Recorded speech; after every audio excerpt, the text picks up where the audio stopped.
2015లో నిర్వహించిన గ్రూప్ 2 పరీక్ష ఫలితాలను రద్దు చేసింది హైకోర్టు. 2019లో ఇచ్చిన సెలక్షన్ లిస్టును క్యాన్సిల్ చేసింది. 2015లో గ్రూప్ 2 ఓఎంఆర్ షీట్ ట్యాంపరింగ్ జరిగిందని పిటిషన్ దాఖలైంది. దీంతో హైకోర్టు విచారణ చేసింది. హైకోర్టు ఆదేశాలను టీజీపీఎస్సీ ఉల్లంఘించిందని వ్యాఖ్యానించింది. ఓఎంఆర్ షీట్లను రీవాల్యుయేషన్ చేసి 8 వారాల్లో మళ్లీ సెలక్షన్ లిస్టు ఇవ్వాలని టీజీపీఎస్సీని ఆదేశించింది ధర్మాసనం. రైటిక డీటెయిల్స్ విజయ్ అందిస్తారు. చెప్పండి విజయ్, గ్రూప్ 2 పై హైకోర్టు ఆర్డర్స్ అప్డేట్స్ ఏంటి? ఎస్ మాధురి, 2015 గ్రూప్ 2 కు సంబంధించిన నోటిఫికేషన్ ఏదైతే ఉందో దాన్ని రద్దు చేస్తున్నట్టు హైకోర్టు ఈ రోజు తీర్పునివ్వడం జరిగింది. వాస్తవానికి 2015లో ఈ నోటిఫికేషన్ వస్తే అప్పుడు మొత్తము 1032 ఉద్యోగాల భర్తీకి నోటిఫికేషన్ ఇచ్చారు. దాంట్లో ఇదేదైతే ఓఎంఆర్ షీట్ ఉందో దానికి సంబంధించి ట్యాంపరింగ్ కు గురైంది అంటూ కూడా గతంలో పిటిషన్లు దాఖలయ్యాయి. వాస్తవానికి గ్రూప్ 2 కు సంబంధించి ఇది 2015 నోటిఫికేషన్ అయితే 2019లో ఓఎంఆర్ షీట్ కు సంబంధించి ఫైనల్ లిస్టులను ఇవ్వడం జరిగింది. అయితే పలు అనుమానాలు ఉన్నాయంటూ కూడా కొందరు కోర్టును ఆశ్రయించారు. ఈ రోజు తుది తీర్పులో కీలకంగా కోర్టు కూడా వ్యాఖ్యలు చేసిందనే చెప్పొచ్చు. 2015కు సంబంధించి ఏదైతే గ్రూప్ 2 ఉందో దాన్ని మొత్తంగా కూడా రద్దు చేస్తున్నాము. 8 వారాల్లో ఓఎంఆర్ షీట్లను రివాల్యుయేషన్ చేసి మళ్ళీ ఫైనల్ లిస్టు ఇవ్వాలని కూడా టీజీపీఎస్సీకి హైకోర్టు ఆదేశాలు ఇచ్చినట్టు తెలుస్తుంది. అయితే టీజీపీఎస్సీకి సంబంధించి ఇంకా కోర్టు తుది కాపీ అందిన తర్వాత దీనిపైన కూడా టీజీపీఎస్సీ నిర్ణయం తీసుకుంది.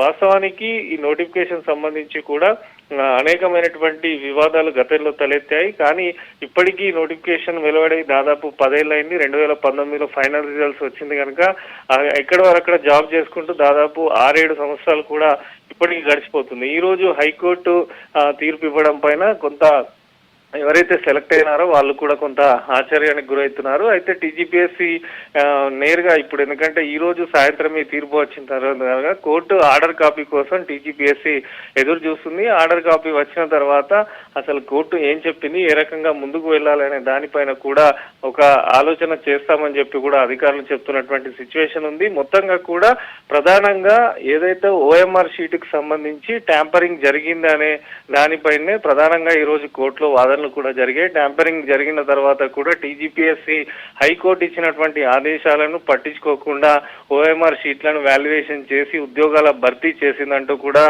బలమైనటువంటి వాదనలు పిటిషన్ తరపున న్యాయవాదులు వినిపించినట్టు తెలుస్తుంది. అయితే మొత్తంగా కోర్టు 2 పక్షాల వాదోపవాదాలు విన్న తర్వాత 2019లో ఇచ్చిన సెలక్షన్ లిస్టును రద్దు చేస్తున్నట్టు కూడా ధర్మాసనం పేర్కొనడం జరిగింది. ఎందుకంటే గ్రూప్ 2కు సంబంధించి ఇది పాత నోటిఫికేషన్.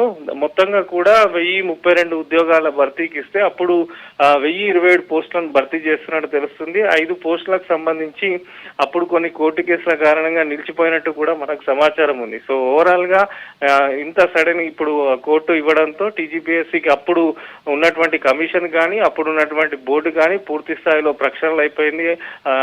టీజీపీఎస్సీకి సంబంధించినటువంటి చైర్మన్లు కూడా మారిపోయినారు. 2015కు సంబంధించి పాత బోర్డులో ఈ నియామకం జరిగింది. సో ఇప్పుడు కొత్త బోర్డు టీజీపీఎస్సీని రాష్ట్ర ప్రభుత్వం కూడా నియమించడం జరిగింది. మరి కోర్టు ఆదేశాల ప్రకారం ఏ రకంగా ముందుకు వెళ్తారు, టీజీపీఎస్సీకి సంబంధించినటువంటి అధికారులు కూడా రేపు దీనిపైన సమావేశం నిర్వహిస్తున్నట్టు తెలుస్తుంది. ఇప్పుడు ఇచ్చినటువంటి తీర్పు పైన మళ్ళీ ఏమన్నా ఆలోచనలు చేస్తారా, ఏ రకంగా ముందుకు పోతారా అనే దానిపైన రేపు కోర్టు ఆర్డర్ వచ్చిన తర్వాత పూర్తి స్థాయిలో కూడా టీజీపీఎస్సీ నిర్ణయం తీసుకునే అవకాశం ఉన్నట్టయితే మనకు సమాచారం అందుతుంది. మాధురి.